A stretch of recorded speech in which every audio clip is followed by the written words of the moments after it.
there was always this feeling when I was a young officer that there was something magical or something mystic about leadership. That there was something huge and really important that you had to do to become a good leader. And what I began to figure out after a number of years, and now looking back, is that every day there's an opportunity to learn and to lead. And you have to take advantage of those opportunities each and every day. It's not standing up in front of a formation and motivating, whether it's a squadron or battalion or an entire Marine Expeditionary Force to go do good things. They're going to do that. The leadership really comes from being able to connect with individuals in a genuine way. Really listen to them and understand, where they're coming from. And that's universal. Welcome to the Nicholas Brown Podcast, a podcast talk show about real estate investing, business leadership, and personal development. Each week, we explore current real-life case studies about how to build financial independence through investing in real estate to build your personal portfolio through passive income models, along with interviews from the top business leaders and personal development leaders. Now, here's your host, Nicholas Brown.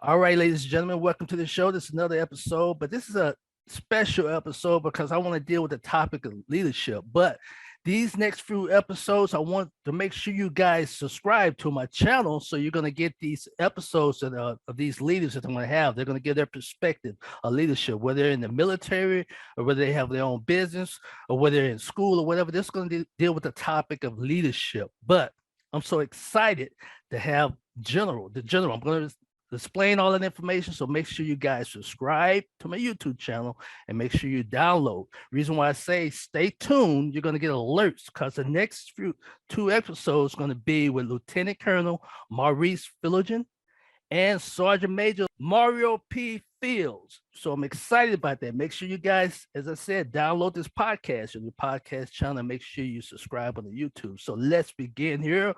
What I'm going to do, I'm going to read about the About To section, and then we're going to get set to this because in time, as I said before, we may have another episode in time because you guys are going to be excited. I got a treat here.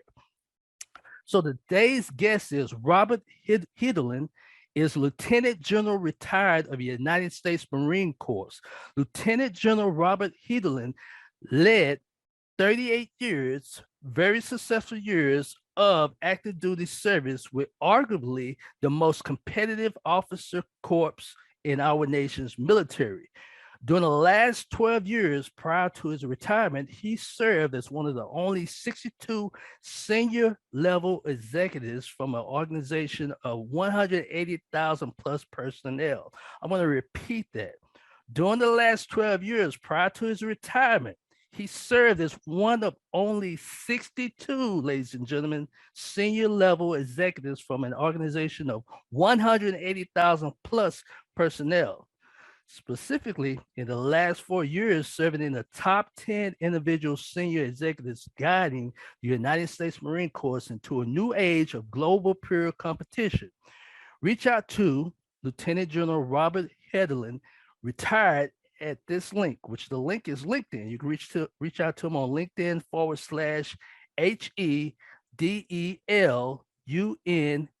/HEDELUNDRF. Welcome to the show, General. Thank you, Nicholas, for having me. It's a real pleasure to be here and an honor to be a part of your show. I'm excited to have you. And as I said before, I never burn bridges. I believe in building bridges. I was saying before, sir, this last year has just been about networking and building bridges on that. I'm so excited. And look how I came to this right here. So what I want to do, I'm respect your time, General. Which you have years of experience, and we can go on probably another hour to an hour and a half, but I'm just going to get to the basics of leadership. And our listeners, most of our listeners, they're prior military or they CEOs, or they're just getting out to the fields. Like you have young Marines, which we're going to get the peers or young leaders that's interested in that subject. So what we do here on this podcast, just make it short, and also on this YouTube channel, we talk about three things: motivation, teaching, and perspective. So I want to get what motivated you to go to the Marine Corps, sir?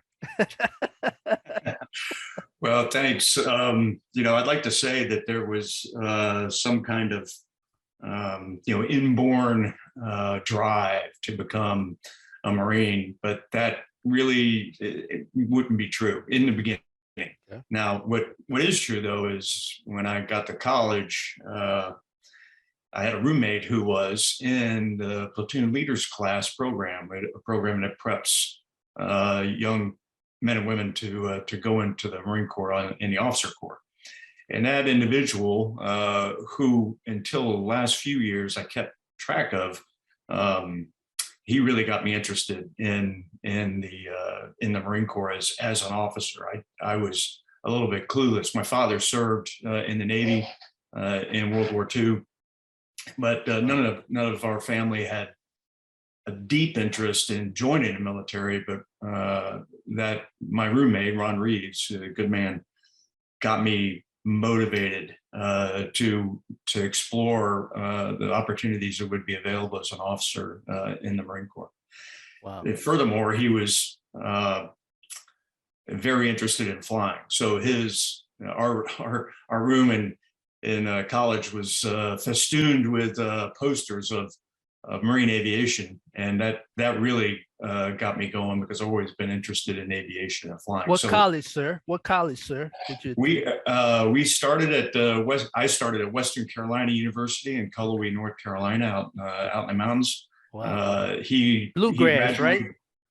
Say again? Is it called bluegrass in North Carolina? Don't they call it bluegrass or the mountains? Well, it's kind of like the mascot for the school is the catamount. So it's a gotcha. Mountain cat kind of, and it's a gorgeous place. Wow. I was looking to get out of Florida. Anywhere that I could go to get out of Florida, I was pretty happy. Wow. And he went on to graduate from that school and go into the Marine Corps and fly tactical jets, the F-4 Phantom in particular. I went back home to South Florida after 2 years there and finished my degree at Florida Atlantic University, which is in my bio, mostly because of funding or lack thereof, really? But also, romantic interests at the time. So, okay. One of those things where, right. And the overarching thing was by that time I was invested in the Marine Corps, and I just had to get my degree finished so that I could get commissioned and move on to what it would take to join and become a young officer of Marines. So that's when the reality became very real. So you already had leadership qualities around you, or you followed people that want to get you to your goals, because it's about sacrifice and getting to that level progress. Mm-hmm. Am I right? Leadership. So am I correct? Right. So, a little bit like we discussed in our introductory call, there was always this feeling when I was a young officer that there was something magical or something, mystic about leadership, that there was something huge and really important that you had to do to become a good leader. And what I began to figure out after a number of years, and now looking back, is that every day there's an opportunity to learn and to lead. And you have to take advantage of those opportunities each and every day. It's not standing up in front of a formation and motivating, whether it's a squadron or battalion or an entire Marine Expeditionary Force to go do good things. They're going to do that. The leadership really comes from being able to connect with individuals in a genuine way, really listen to them and understand, where they're coming from. And that's universal, right? That's not just the military, but that's across all of our culture and our life. Is that right. If we take the time to listen and to genuinely connect with people, the leadership is natural at that point. It's not something that you have to seek out. And you would find, and what I found in my career was over the years, and particularly toward the end, that was really what I got the most inspiration from, and the most feedback and satisfaction from, was the connection with individuals and being able to help in whatever small way that I could, but also understanding, where those individuals are coming from and what they needed. Also walks of life, because you travel all around the world, correct? So it's different types of method of leadership and people of leadership positions that you have met in time. Am I correct? So it's all about adjusting and trying to get some mutual understanding to get progress. Am I correct? That's very true. Nicholas, in particular, when you're working with another country, and whether it's in a military setting or any other setting, there are some very basic things that you have to establish, and being able to communicate and establish trust and respect is really the key to getting accomplished those things that both countries need to get accomplished. And whether it was, our work with Norway when I was at Marine Expeditionary Force in North Carolina, or during some of our deployments where we were overseas, the things that I remember most is the relationships that you built in order to get the mission accomplished. And you can't manufacture that. That's not something that you can just pull off the shelf and execute. It's something that you have to cultivate and build over time. So the repeated connection with people, and again, understanding where they're coming from, while you hope to be able to explain to them what your goals are key. And those first few contacts, if you will, set the stage and lay the groundwork for whatever it is that both countries are trying to accomplish. Right, because I remember I was telling you before, Team Spirit, where we went to Norway and Korea, and we met different types of Marines from different parts of the world, but we had to learn each other's methods to get the progress going. So that was a good standard. So you actually, sir, answer the next question is, could you teach us some traits of leadership? For example, how do you get someone to follow your lead? And what I mean, right. Whether it's in the Marine Corps, or whether it's in business, or whether it's your family, one of your family members, or whatever, how do you start out? How would you start out? Teach us some methods, sir. I think, the Marine Corps, if you go online and Google leadership traits and leadership principles, they'll pop right up. Wow. And there's no magic there. There's no all those things that you go through in a 14 the principles and the traits. They're all that you kind of look at it and go, well, no kidding. But how do you do that practically? That's a very good question. And I think that what I try to visualize is, if I wanted to follow somebody, or if somebody was trying to get me to follow them, what would I want them to do? And I think the number one thing that pops out immediately is, don't ask them to do something that you wouldn't do yourself. That's right. And not only that, but demonstrate that you're willing to do that. So whether it's sleeping in the mud, flying the difficult missions, having time always to talk with those who might need a few minutes of your time. Right. The most famous phrase, or the most phrase that I heard the most as a senior leader is, "Hey, sir, do you have a minute?" And you always have to have a minute for those types of, because for that individual to come up to you, if you were of higher rank, took a little bit of courage and a little bit of fortitude to say, I'm going to take advantage of this opportunity to talk to a senior leader. So you always say, of course, I have a few minutes. So if you're willing to do that, you're willing to give time, which is obviously some of the most precious commodity, if you will, that a senior leader or any leader has, any person has, then you give up that time, that individual, I think, is more likely to say, no, he could have said, hey, I got another meeting, I got to go. But he took a minute to speak with me. That's somebody I think that you would want to follow. That's So value. That's valuable. that's right. It is Value. absolutely. Time is important, and taking time to talk with people and have, again, back to the listening piece, that goes a long way. And I think somebody who would look towards somebody, look up to somebody as somebody they would want to follow.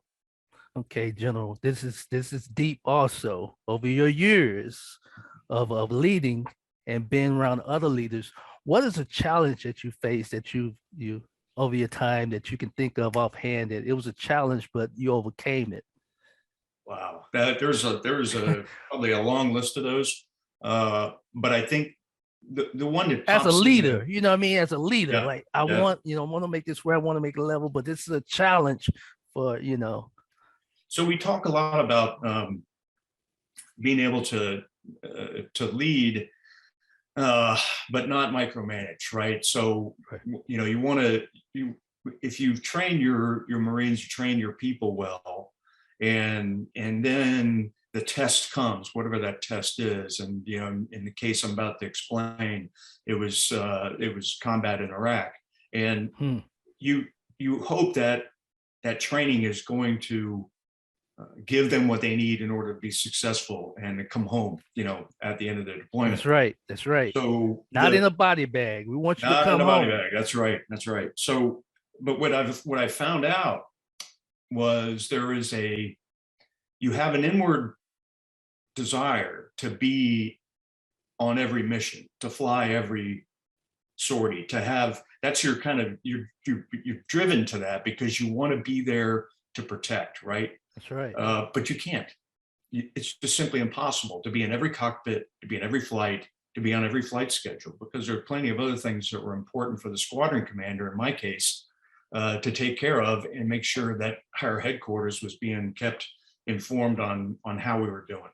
So really, it drove home to me that trust, training, and empowering those in your charge, in this case in the squadron, to go do what they had to do was very difficult. Almost like a dad letting the daughter or the son go away to college. Right. You now had to, no kidding, walk the walk, because you've been talking a lot about training and being ready and preparation, ensuring that you did the checklist right, all the things that go along for the successful completion of an aviation mission, in this case in combat. Now no kidding, they were going to go do it. So what it taught me was you can't be everywhere, and you have to build your team so that they'll be successful when you're not there. That's right. And those things that go along with that, and you can pick the expertise area, or whether it's in the civilian world, working in real estate, or whether it's in military going into combat operations. There's preparation that you have to do to be successful. You foster that preparation, you ensure they have the tools that they need in order to succeed, and then you step aside and you let them execute. And that was really driven home to me, that I had to overcome that desire to try to be there, both in the air and on the ground, when I knew that they had the tools to do it. I knew that they had trained well, so I just needed to step back and let them do it. That's awesome. That's awesome.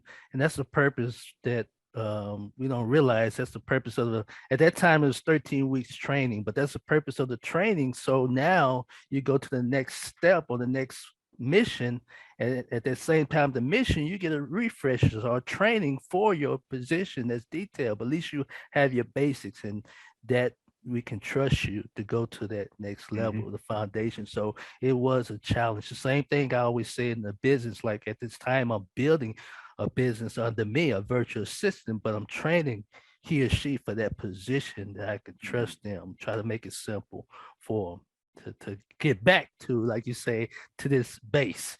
Am I correct, sir? Absolutely. So I want to make sure you guys are back here. Well, at the end of the day, you're not going to be that squadron commander forever. There's going to have some other individual who's going to come in and take over that unit. And ultimately, the young pilots and crew chiefs and the maintainers, everybody who made that mission happen and made that deployment happen, they're going to go on and either depart the Marine Corps and go on to life in the civilian world, or they're going to continue a career in the Marine Corps. And you want to ensure that they have the experience that they need, so that should they be offered the opportunity to be a commander someday, or be a section leader someday, or to be an aviation maintenance officer or a maintenance chief, that the experience that they have with you help them grow into those leadership positions, whether it be in uniform or out. And that really, at the end of the day, those are the things, those people that reach back to you after many years and say, "Hey, sir, you may not think you really helped me much here, but I want to tell you that I was successful in this job because you said these few words that really stuck with me when it was my turn to be a squadron CO, in whatever cockpit it was that was that he or she went to." So that impact that you have it is in some cases lifelong, and it's really it's the satisfaction that comes with that is pretty tough to beat. I always say the after effect. That's why as I said, I don't judge anybody for what they have or in the business, but especially in training the Marine Corps, I thank the Marine Corps because they was hard on me in boot camp, but I thank them to this day. This is the after effect. Look where I'm at now, so that leads to the question of perspective. General, how many years you served? Listen, I want the people listening. How many years you served? How many years before you retired? So 38 years and 9 months. 38 years. That's right. That leads to the word perspective. So during those 38 years, what's your perspective on the Marine Corps? How it's changed for the training, like boot camp compared to now, and technology where we got these phones, got computers on. I didn't have this when I was in the Marine Corps, 89 to 93. You say 38 years, things have changed now, So what's your perspective now on today's leadership in the Marine Corps? Or I'm going to say the Marine Corps, or your perspective in life on leadership. Right. It's your call. That's a really good question. The Marine Corps that I joined in 1983 was very different. And you come from that era, so you know where I'm going. Right. There was a lot of goodness there, but there was also a lot of things that were not so good. And when I say that, it was post Vietnam. There were still quite a few Vietnam vets serving, and they were doing their best to bring up this new generation of Marines. But there was a lot of things that could have been improved upon. And most of it, some of that is from funding, from people who had the wrong approach to problems, et cetera, all that. But the good part was the people, were kind of universal across all 38 years. The people are what made me stay. There's plenty of good things, there's plenty of tough things to handle, but there was always the people. So the one constant across this entire 38 years was that the strength of the individual when he or she joins the team, and then the team embraces that individual as a part of the team, was something that always stuck with me throughout the years. The things that changed over the years, are interesting, but like you mentioned, some of the communication capabilities, that first deployment I went on, there was no such thing as email. No such thing as, snail mail. You wrote, you wrote letters. That was the only way that you could communicate. In some cases, you get to the next port, and then you've got that fun experience of trying to figure out how to use another country's telephone system, still pay phones, all that stuff that went along with, standing in line for 30, 40, sometimes an hour so that you can get into a phone booth and try to figure out how to use the phone. That's all changed, clearly. Some of that's good. Some of that, is, maybe not so good.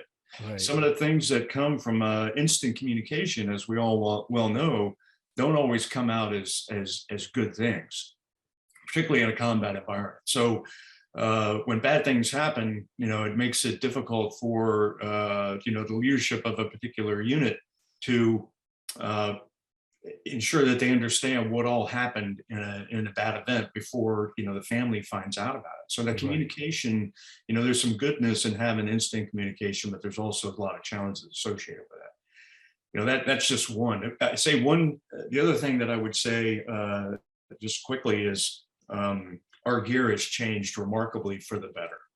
When we were lieutenants and young captains, the stuff that we had was really leftovers from Vietnam. And as time went on and we got into obviously a couple of conflicts from Desert Storm to Iraq and Afghanistan, et cetera, that the gear that we put on our bodies and that we use to protect ourselves and to engage with the enemy all improved over time dramatically. And I want to say that I think that the Marine Corps leadership has really done a great job in taking the best of the best and trying to ensure that that's what is available for those young men and women who put on our uniform, that they're as prepared as they can be. Preparation, training, all that has really continued to improve over the years. That's awesome. That's awesome. That's awesome. I'm excited.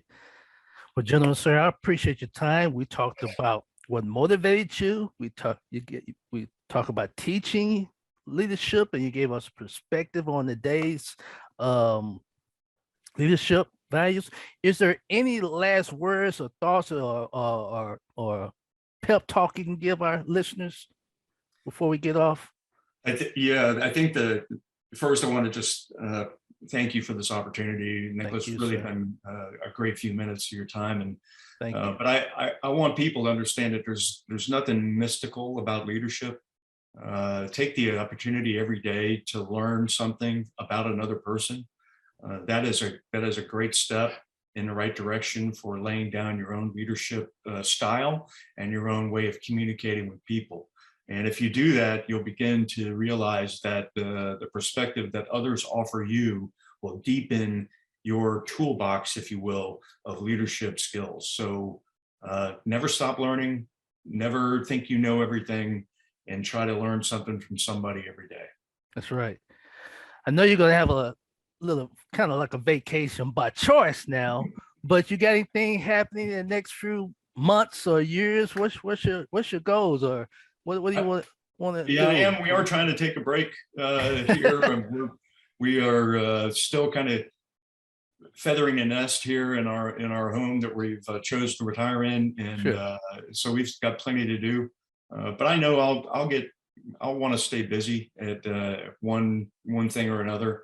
I'll look to try and use the experience that I've had over the last many years to help others, but also to maybe give a few words of advice to those who are looking for a way ahead. So I'm excited. No definite projects, if you will, on that front yet. But I'm encouraged by the energy and the time that I'll have available now that I'm off active duty. That's awesome, General. Hey, I appreciate this time and this wealth of information. I'm fortunate to meet someone such as yourself. But one last word: how can they reach out? They can reach out to you on LinkedIn. How can they reach out to you, sir? Yeah, I think that's the best way. Initially, I'm not a big. I don't do Instagram or any other stuff. Right. So come at me from my LinkedIn account, and then we can start a conversation. What's your handle, sir, if you don't mind, for your LinkedIn? Is it under Robert? What's your handle? Robert Hedelund. Yep. You can look me up on just my first name and last name. And you mentioned the link to my my account earlier on, and I'm not hard to find. Okay, I'll make sure I add that on the description, sir.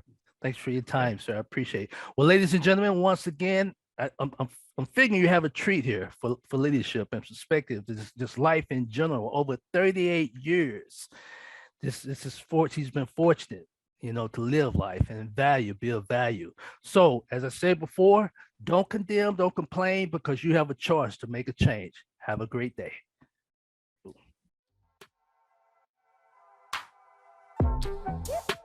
Thanks for joining us on the Nicholas Brown Podcast. Make sure to visit our website, www.nickbrowninc.com, where you can subscribe to the show in iTunes, Stitcher, or via RSS, so you'll never miss a show. While you're at it, if you found value in this show, we'd appreciate a rating on iTunes. Or if you'd simply tell a friend about the show, that would help us out too. If you like this show and you are a new real estate investor, then check out one of Nicholas's free reports called the Wholesale Dominator Report, also located on our website, www.nickbrowninc.com/free reports. Be sure to tune in for our next episode. And remember, don't condemn, don't complain, because you have a choice to make a change. Have a great day.